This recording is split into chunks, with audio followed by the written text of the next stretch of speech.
Oh, I got a picture somebody sent me the other day. This is during the day that it was cool. It was super cool to get a pair of sweatpants. And you had, now keep in mind, it was a big deal on how you did it. You had to cut them dead even, but you cut, like you put the pant legs over, you measured them, you got them all stretched out to where they were dead even, and you cut the legs off on where you wanted them to fit down, how far you wanted them to go down your legs. And I've got a pair of sweatpant cut off shorts on that look like they're made like that, but they wasn't. They were cut off sweatpants. And I've got a little beeper on my waist. It's crazy. I think I still have. I think I still have a pair of those that I wear today. You know, they still fit. Oh so yeah, I love them. Well, we got Jerry. You found the picture of Marc back in the day wearing the hottie shorts with the beeper on in front of the Mustang. That's classic stuff. Yeah, he came down to see me, and I don't know where we were going, but he had a great idea for something. He always did. And I snapped that photograph, and it was about 19. That Mustang, I think, was an 88 or 89. Yeah. Black in color. And GT 5.0, baby. He was, like I say, he was standing tall, and you saw the picture and was pumped up. And gosh, I don't know. I don't know how. That's the picture I'm talking about with the pants and the beeper. I'm telling you, okay. Oh, those are sweatpants? Those were sweatpants? Yeah, those are sweatpants. I sent it to you. That's the one. Those are sweatpants. I thought those were like the white socks, white shoes on with the blue shorts. Those blue shorts, if you look close, you can see where they've been cut. You can see they've been cut off like sweatpants. I thought that was like Larry Bird style hottie shorts of the 70s, the basketball. No, those were sweatpants. Sweatpants cut off, brother. Marc, just to warn you, Jerry's been looking for the albums, and he's slowly finding pictures bit by bit. And I know Marc has the pictures as well. I got that. We got to break them out over here, Jerry. We got to come together and break them out. I get that. Honestly, his mother and my mother, and I guess their sisters were world champions. They could pull out a photograph from 1971 and tell you where it was and how many people were there. And they saved photographs. They put albums back then, I guess, together for us versus now having them on disc. They actually like in my photo album closet, I've got about 17, but they're all, there it is. That's it, brother. And I got, look at the beeper. The beeper. Amazing. And I'm a big boy right there. And guess where I'm at right there? My house. The LA. I'm at the Atlanta School of Massage right there. That's what that is. Okay, I thought at that point. I think I ain't positive. Wait a minute. Jerry was telling the truth when he said that Marc Bagwell studied in college to be a masseuse. That was true. I didn't study. I graduated number 1 in my class. Absolutely. So you're a certified masseuse. I'm a certified massage therapist. Yeah, because they were trying to clean the name up during the time I broke into that business. Because keep in mind, our father and mother were going broke my senior year. So my dad come to us and he goes, look, here's how much money I got. So, what do y'all want to do? Well, my oldest brother wanted to open a gym. My middle brother, he wanted to open a drywall company. And I'm 18 years old. I don't know what the hell I want to do. So I'm thinking sports. But then again, I got a 1.8 grade point average because I'm going to work for my parents.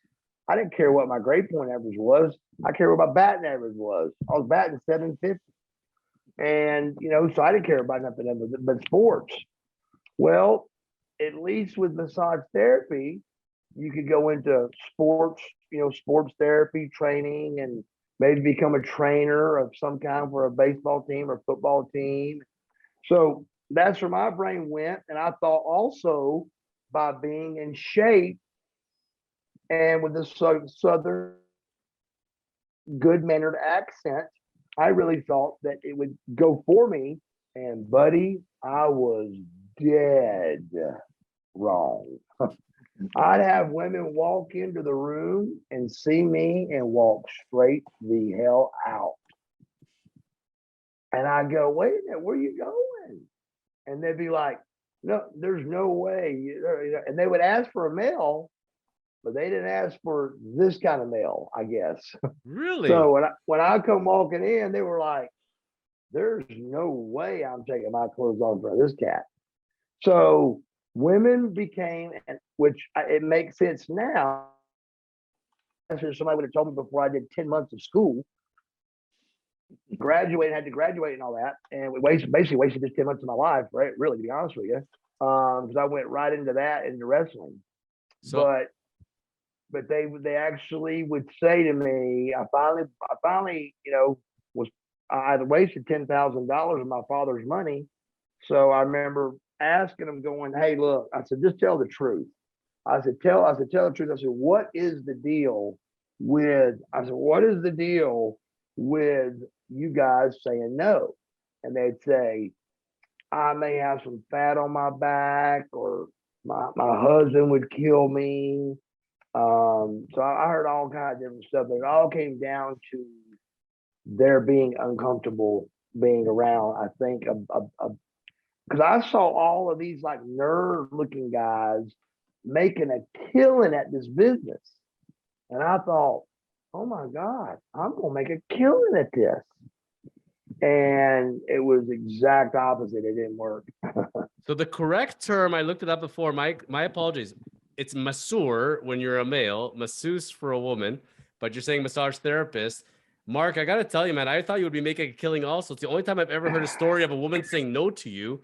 But yes, that's the only no I've ever got. But if that being said, if you had actually hit it off as a massage therapist the way you'd envision, do you think you still would have gone into wrestling? Well, I think so. Missy sold it too good. What had happened was I was at the pool, extremely depressed that the massage therapy thing wasn't working out. I was making money at it, but I wasn't making a living. I could tell I wasn't making a living at it. I worked for the #1 company in Atlanta. It was called Corporate Sports. It was all of the big time places like Buckhead Athletic Club, the Gwinnett Athletic Club. It was all the big clubs, the big expensive clubs. And because I graduated really high up in my class, so I got a really good job. And so when they hired me, I thought, God, I want to make a killing at this, And so I'm at the pool one day, depressed that it wasn't working out for me. And across the pool, where I can't hear what they're saying, I see big boobs and blonde hair across the pool. And I'm thinking, God, who's that good-looking girl, But really, I'm at the pool just laying out, depressed, trying to figure out what I'm going to do with my life. I don't know what I was going to do. Well, I come back from the pool, and Missy is actually moving in directly across the hall from me. I even remember our numbers still. I told you. We were 1504 and she was 1505. Wow. Don't ask me how I remember it, but I swear to God, that's the numbers. And I just thought, being naive, I thought, how weird. Wow, she just happens to be moving in next door to me. That's it was a brand new apartment complex called Poplar Place. And it was like the best place to live back then. It was like one of the #1 apartment complexes. And so that night, about 9 o'clock, knock at the door, and it's Missy Hyatt. And she goes, hey, and Tanya, my either fiance or soon to be wife, was there. And she said, hey, can I come in for a minute? And I said, sure, So she comes here. Here's this woman comes in, and she was, hey, I'm Missy Hyatt, this and that. explains who she is, and and I hate admitting this because I've heard it so many times and I hate it, but we actually answered what I hate wrestling fans to answer, and we answered the question she asked. Well, we don't watch wrestling anymore. We watched when we were younger, which is what I've heard 10 million times on wrestling. And damn if we didn't say the exact same thing to Missy, not knowing that any better, which we just told the truth. And she goes, well, you need to be a wrestler. And I said, Missy, there ain't no damn money in that.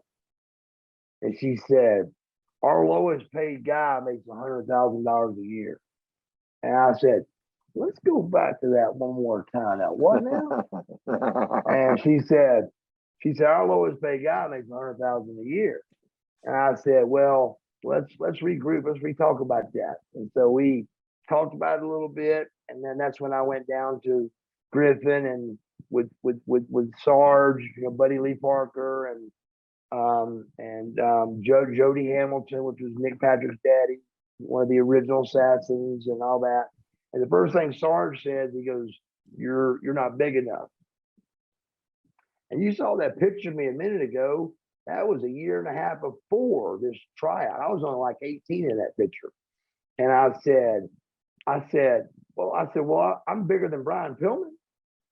And Sarge was kind of a smart butt. And he said, Brian Pillman can wrestle. And I said, well, how the hell do you know I can't?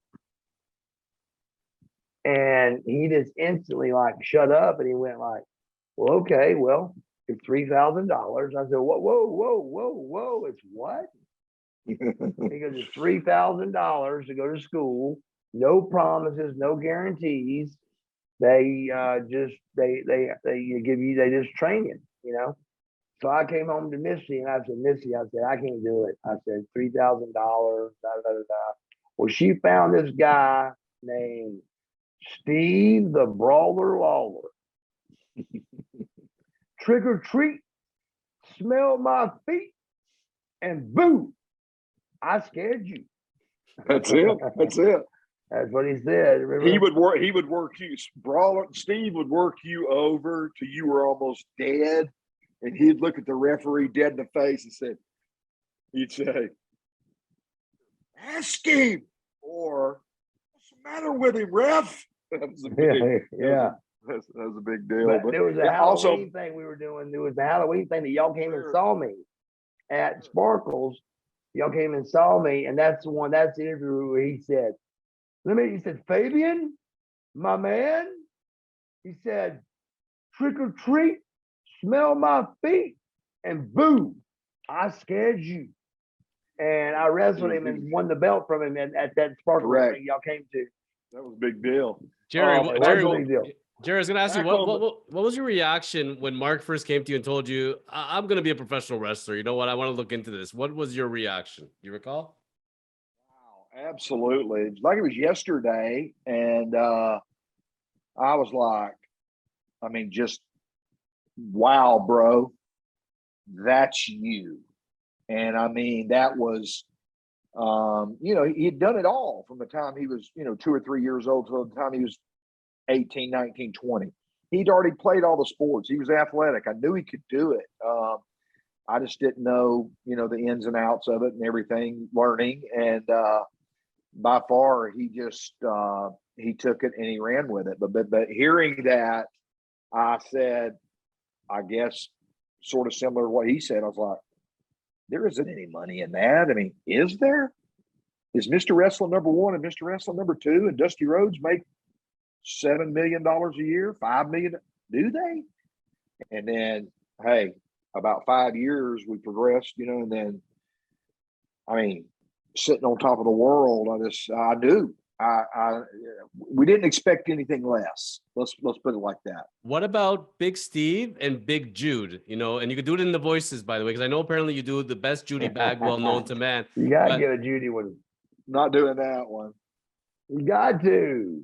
I do them both, but Big Steve is like a dad to me, and he Like I say, he's great. We deer hunt. I mean, of course, Marc knows.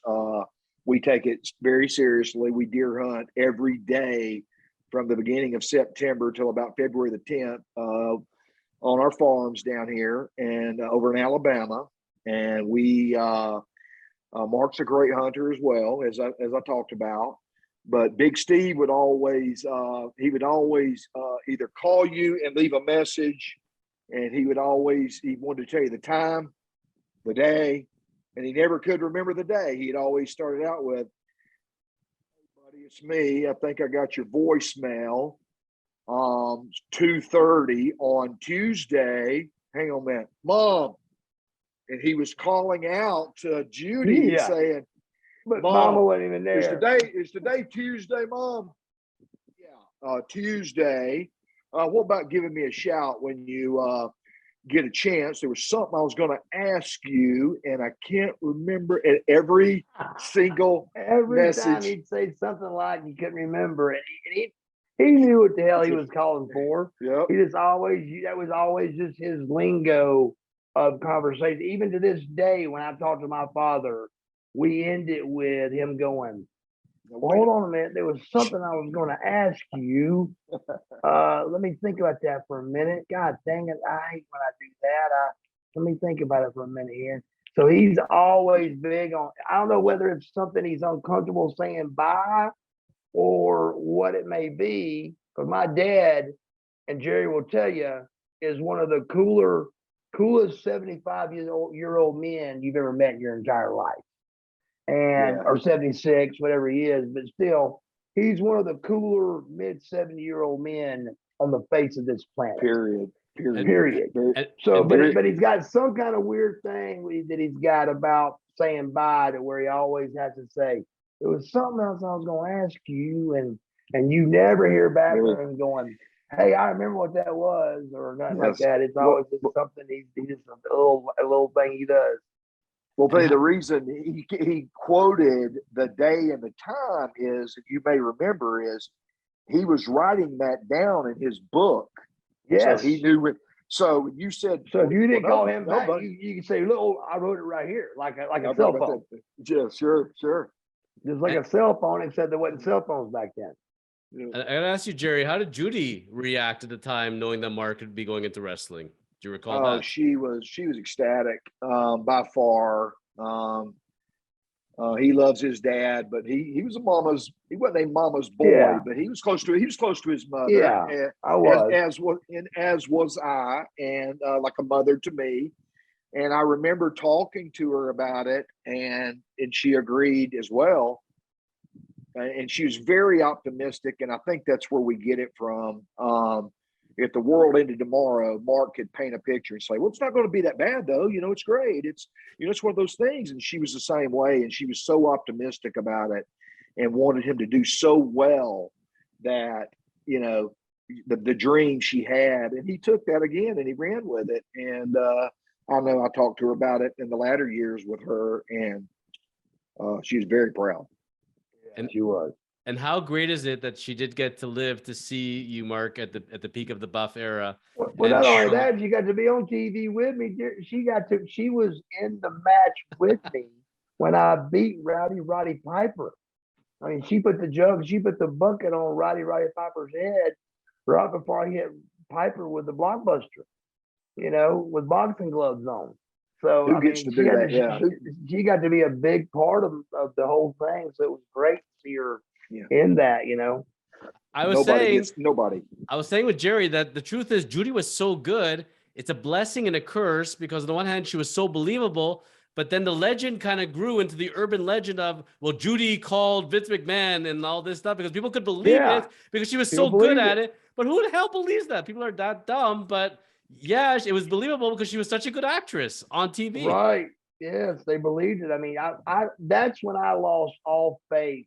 I remember like it was yesterday, being in my mansion, $1.3 million mansion that I built from the ground up, and going downstairs and them showing me my first computer I ever looked at. And my exact words were, I saw this, and you remember how big computers used to be. They were gigantic, There's this big white box in my desk in my office in my mansion. And I said, wait a minute. I said, you mean to tell me I can be anybody I want to be on this box? And the person teaching me about the computer goes, yeah, like real excited. And I said, it'll never work. And boy, was I wrong. It worked, but I just didn't believe that people would really believe things like, I got my mother to call in, I mean, why would I do that? Trying to get into the WWF at the time, not WWE, bro, the WWF. I'm trying to get into the WWF and make a name for myself again and get over in this business. And I'm gonna keep in mind, I just wrestled Booker T with 25 staples in my head on live TV from Helms hitting me with that water bottle. Why would I back out of 3 house shows before the next Nitro or next Raw? It just makes no sense at all. It's just, it was set up. I'm telling you, it was set up for failure. There's no reason me and Booker should have wrestled in Tacoma, Washington. No reason whatsoever. In 7 days, we were going to be in Atlanta, Georgia. And instead, they put me and Booker in Tacoma, Washington, 7 days before what they're going to call the first match of the invasion. Why not invade Ted Turner's backyard at Phillips Arena with Booker T and Buff Bagwell and have the roof come off the place when we come out? No, that makes too much sense. Let's say that his mother called and got him out of these shows, and we gave him a chance and they blew it, and it just we knew it was over a week before the crowd did.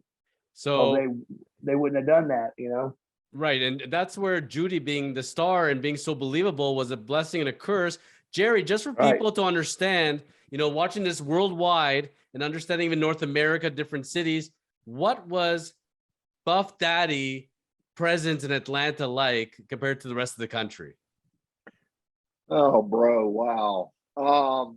I guess he and I living together, during that early period and going to, I would have to, it didn't matter. I mean, mostly his ideas, that's where we went. He's the best ideas. But if I said something like, I got a good idea, let's go to the mall. We couldn't go to the mall. We couldn't go to eat. We had to get takeout. We couldn't. It was a craze. It was, it was unreal. And keep in mind now, he didn't mind signing the autographs for the kids or whatever, but it was like, going to see Santa Claus on the 24th and you hadn't seen him yet. You're going to be in a line for a little while. And then we ended up going to buy clothes or whatever, I'd accidentally conned him into buying us.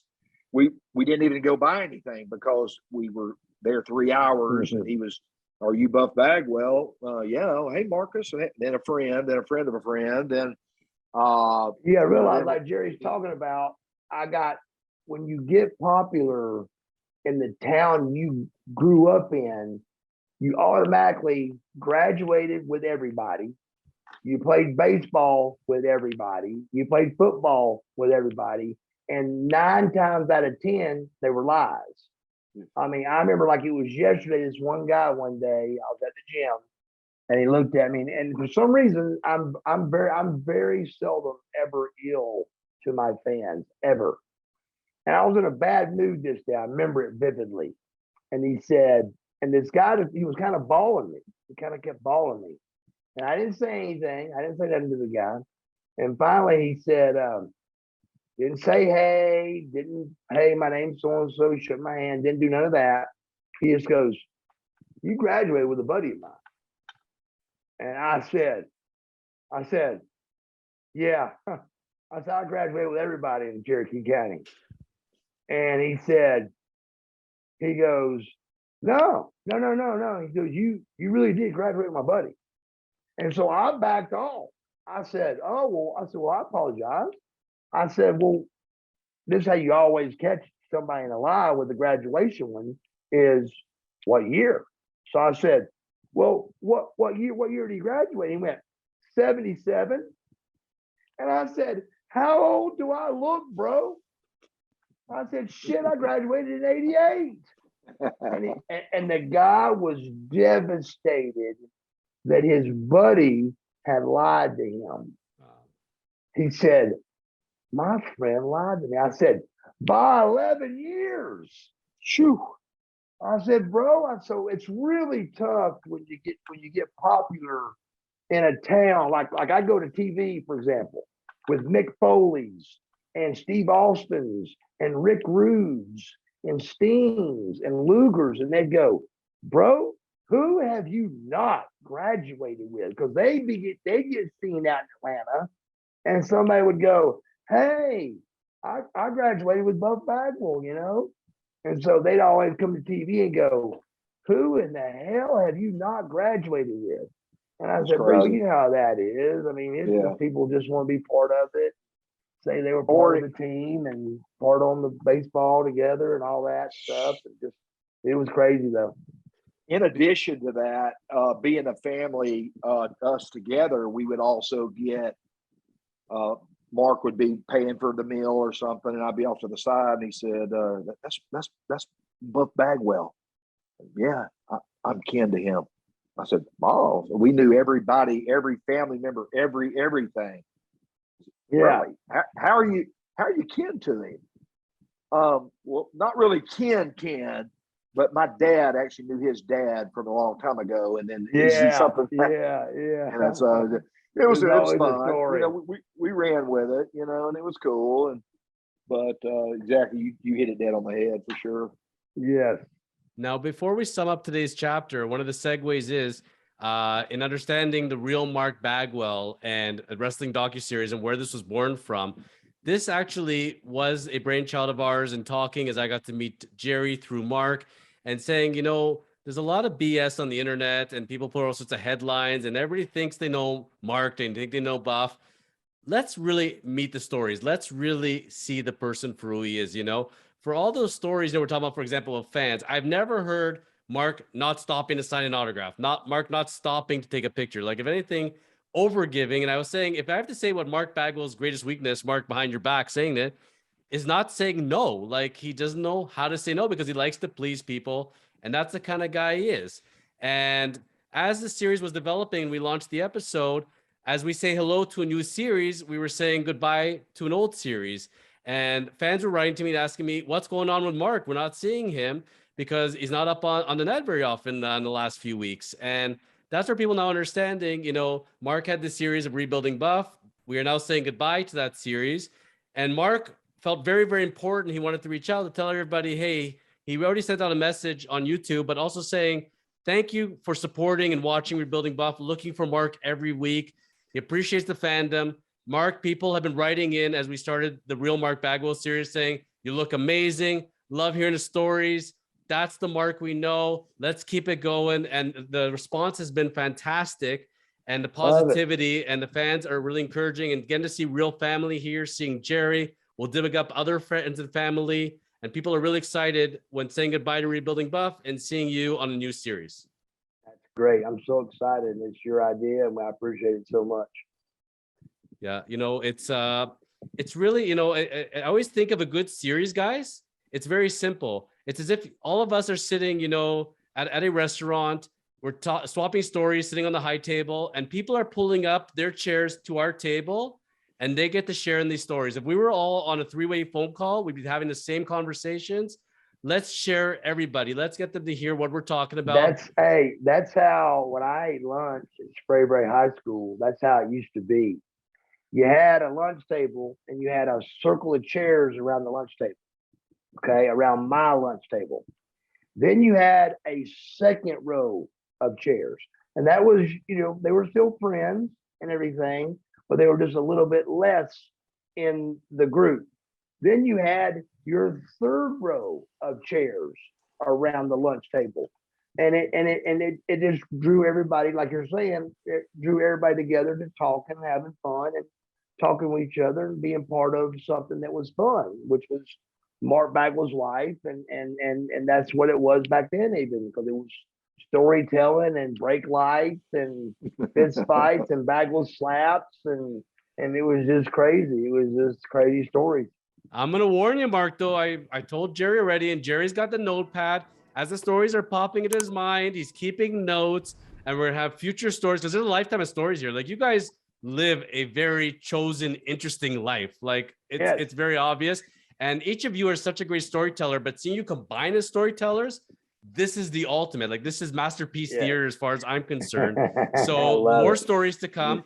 We're gonna find those albums, see those pictures of Marc growing up and seeing him in those hottie shorts and the flexing shirts and the beepers and those Mustangs. It's great stuff. And we're looking forward to seeing those pictures and really understanding the childhood of growing up as Marc Bagwell, understanding who that person is, and then knowing the Marc Bagwell that is today and the Marc Bagwell in the future, because 2022, we made a deal, Marc. It's your year, baby. It's only going to get better.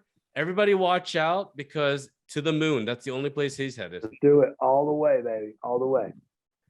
Jerry, it's always a pleasure. Thank you for taking the time and sharing your insights and insights. It's good to see you, Jerry. Yeah, you too. We'll catch up here in a little bit. Okay, bud. I love you. We love you too, Marc. And thank you again for your time and for giving for the fans. And we're excited about where we're headed. All right, guys. Y'all be cool. Peace. Peace out.